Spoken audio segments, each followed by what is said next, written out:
Thank you. Let me take you over to the area of hate crimes. As you know, the President has signed new legislation that covers issues that we needed to cover in this area.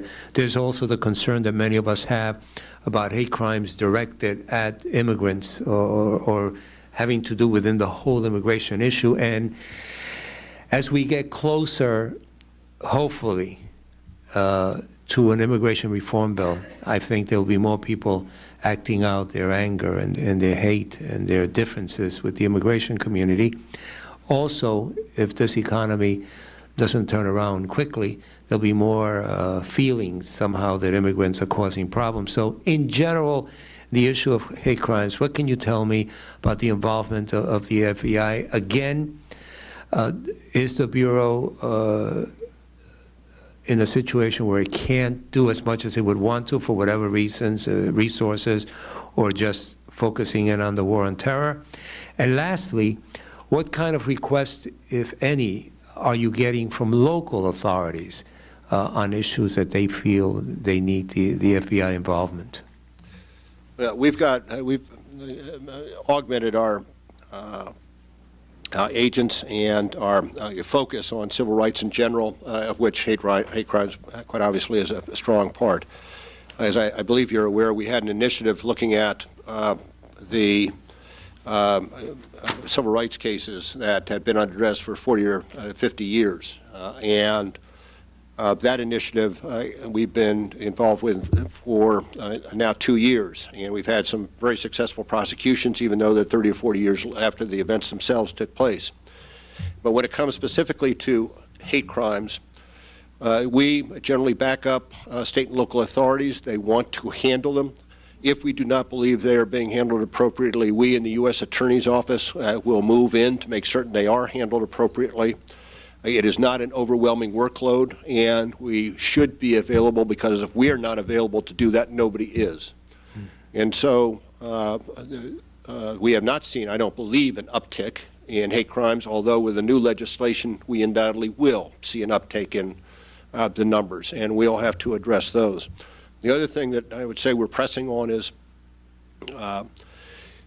when it comes to reporting the numbers for the reports that we produce in terms of crime up and down and the like, state and local law enforcement have not been amongst the leaders in terms of reporting hate crimes. And so we continuously push state and local law enforcement to record that so that we have some accurate accounting throughout the country as to what is happening with that type of criminal activity, in the same way we do with rapes and murders and robberies and burglaries. One last point and question. Mr. Director, in the past, at public hearings and in private and over the phone, I've discussed with you incidents where I felt that the Bureau was taking actions that I thought were unfair. Not taking action, things that had happened historically about the treatment of certain communities by the FBI in general. And for the record, you and I have discussed, and the Bureau has been very helpful, for instance, in releasing documents about 60 years of FBI behavior towards the Puerto Rico independence movement and so on. Having said that, you know that I have great respect for the Bureau, great respect for you, and I think that anyone who is a member of the FBI is a person that should be proud of the work they do. So with that in mind, I encourage every chance I get people from my community to consider the Bureau as a career. So I bring to the question of recruitment. How do you recruit these days? Where are you recruiting these days? Are you recruiting? And how do people from communities like mine, both the physical community and the racial and ethnic community that I represent, get a shot at joining the Bureau? Everybody has a shot at joining the Bureau. I will tell you, though, that it goes back to what I say about the power that one has when you give them the authority of being an FBI agent.